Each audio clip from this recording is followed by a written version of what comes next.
और अब कर्नाटक ले चल रहे हैं। कर्नाटक के हावेरी में नवीन के घर वाले सरकार से अपील कर रहे हैं कि उनके बेटे का शव यूक्रेन से लाया जाए। परिवार को सांत्वना देने संसदीय मंत्री प्रहलाद जोशी भी पहुंचे, लेकिन उस नाजुक घड़ी में उनके बयान से विवाद ही उठ खड़ा हो गया है।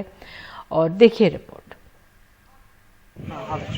संसदीय कार्य मंत्री प्रहलाद जोशी नवीन के घर पहुंचे।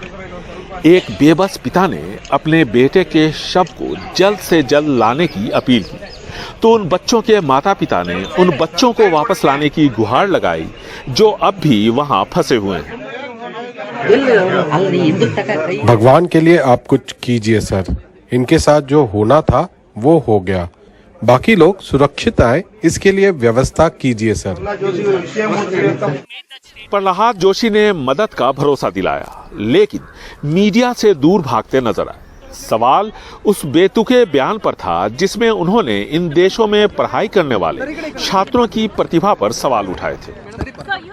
अल्लिंदा बंदंतವರು ಬೇರೆ ಬೇರೆ ದೇಶದಿಂದ ಬಂದಂತವರು ನಮ್ಮ ಕ್ವಾಲಿಫೈಯಿಂಗ್ जो बच्चे विदेशों में पढ़ने जाते हैं उनमें से 90% यहाँ पर नीट को क्वालिफाई करने के भी काबिल नहीं है। ಇದು ಯಾವುದು ನಾನು ವಿವಾದ ಅಥವಾ ಚರ್ಚೆಗೆ ನಾನು ಹೋಗ್ಲಿಕ್ಕೆ ಬಯಸೋದಿಲ್ಲ। यूक्रेन में बमबारी हो रही है। छात्रों के माँ बाप अपने बच्चों की सुरक्षा को लेकर चिंतित, लेकिन ऐसे नाजुक समय में केंद्रीय मंत्री के बेतुके बयान से विवाद उठ खड़ा हुआ।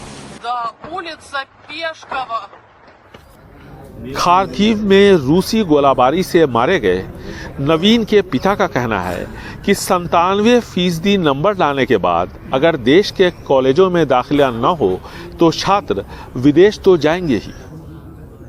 Here in India, यहाँ भारी रकम देनी पड़ती है। मेरे बेटे को 97% नंबर लाने के बावजूद सीट नहीं मिली थी। यूक्रेन से लौटी MBBS की छात्रा नबीहा का भी कुछ ऐसा ही मानना है। When it comes to studying MBBS, विदेशों में खासकर यूक्रेन, फिलीपींस जैसे देशों में अंतर्राष्ट्रीय स्तर की शिक्षा महंगी नहीं है। देश की जो मेडिकल शिक्षा पद्धति है लगभग वैसी ही है। वहाँ कुछ यूनिवर्सिटीज को NMC का अप्रूवल है। from NMC and all of those systems. War zone में फंसे अपने बच्चों को लेकर माता पिता चिंतित हैं। तो वहीं केंद्रीय संसदीय कार्य मंत्री प्रहलाद जोशी ने इस नाजुक घड़ी में इन बच्चों की प्रतिभा पर सवाल उठाकर खुद ही विवाद खड़ा किया और अब मीडिया से किनारा कशी करते नजर आ रहे हैं। वहीं दूसरी तरफ नवीन के परिवार वालों के आंसू थम नहीं रहे, बस उसकी आखिरी झलक देखने की चाहत बची है। हावेरी से कैमरामैन गोविंद मूर्ति के साथ बेंगलुरु से निहाल खिदवई, NDTV इंडिया।